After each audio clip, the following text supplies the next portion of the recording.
Leave everything you think you know about video hooks at the door.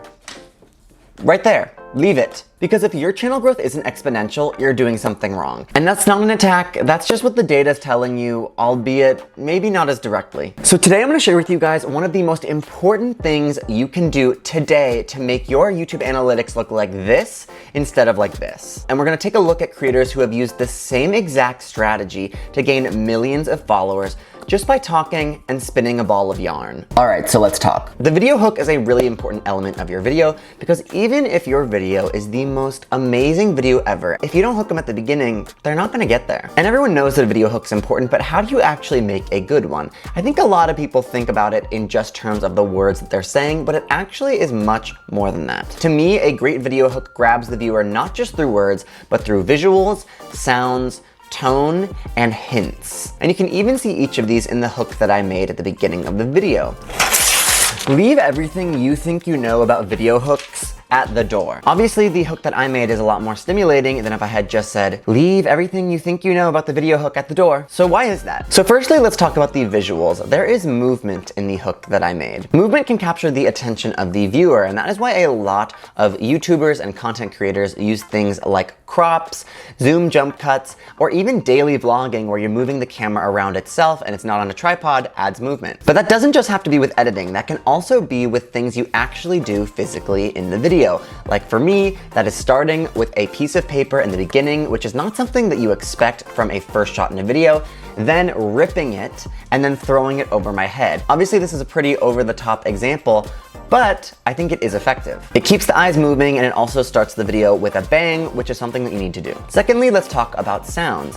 Ripping of a paper is something that is highly stimulating, at least to me, but it's also a sound that almost gets in the way of my voice, making sure that the audience member has to lean in a little bit more to hear what I'm saying. By causing the viewer to need to listen more carefully about what I'm saying, now they are invested more in the video. It's no surprise to anyone that sound is such an important part of movies, so why do we treat sound like an afterthought in content creation?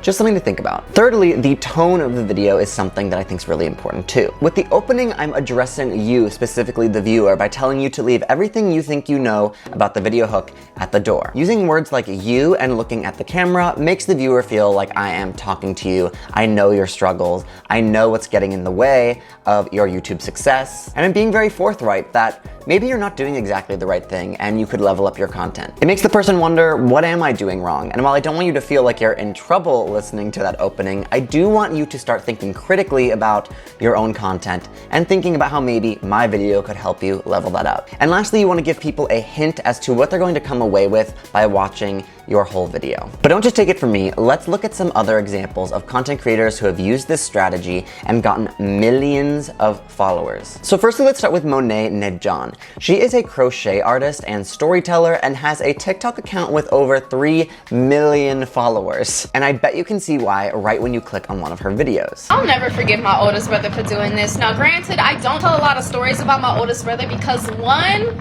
most of them be a little bit illegal, and two, he's a wild card. It's because she hooks you in immediately. And she uses everything that makes a great hook in her videos. There's motion in the video when she is rolling up this yarn into a ball using some interesting machine that you've probably never seen before. So it gets you to look back at her face, back at the contraption, over and over again, because she's also telling a story while she's doing something interesting with her hands. This movement is really awesome for the eye to follow. The yarn spinning also has a bit of a meditative sound that keeps you wanting to hear this sound of this contraption moving. And not only this, but you can also see that the ball of yarn is growing as she tells the story, and so you sort of get a payoff by listening to the whole thing just by watching something grow on camera. So you get the payoff not just of the story itself, but of actually seeing movement and of seeing the process of putting together a ball of yarn, which she then uses in her business and uses this TikTok to promote her crochet business. Genius. And we can also see this same concept work in the form of makeup storytime videos. These are an incredibly popular niche of content. Watching someone put on their makeup is a lot of movement. It's stimulating to the eye because you have lots of different pigments happening on the face, and you also know you're going to get a transformation from the beginning of the video to the end, where usually it looks amazing and it's awesome to see that process from start to finish. You then also get the auditory experience of them with the makeup brushes, pumping out, you know, makeup from pumps and things like that. And you also get the hook of a story time, so you want to get to the end of the story time to not only see the end of the makeup look, but hear the end of the story. It's a perfect combination, and these videos are super, super successful. And I think these learnings are something that pretty much any content creator can take away. There's always something you can do in the beginning of a video with your hands to make it a little more visually appealing. And even if you're not doing something with your hands throughout the entire video, like these examples are, just having a moment of movement, of doing an activity, can be really helpful in engaging the viewer in the first few seconds, because that's when it matters most. So next time you're making a video and you're thinking about your hook, see if you can level it up with elements of movement, audio stimulation, adding a tone that's either unexpected or feels very direct toward the viewer, and give hints about what your video is going to be about. I hope this video is helpful. I hope this helps you level up your content, and I hope you start seeing your analytics go like this instead of like this. And I'll see you guys in the next one for more tips.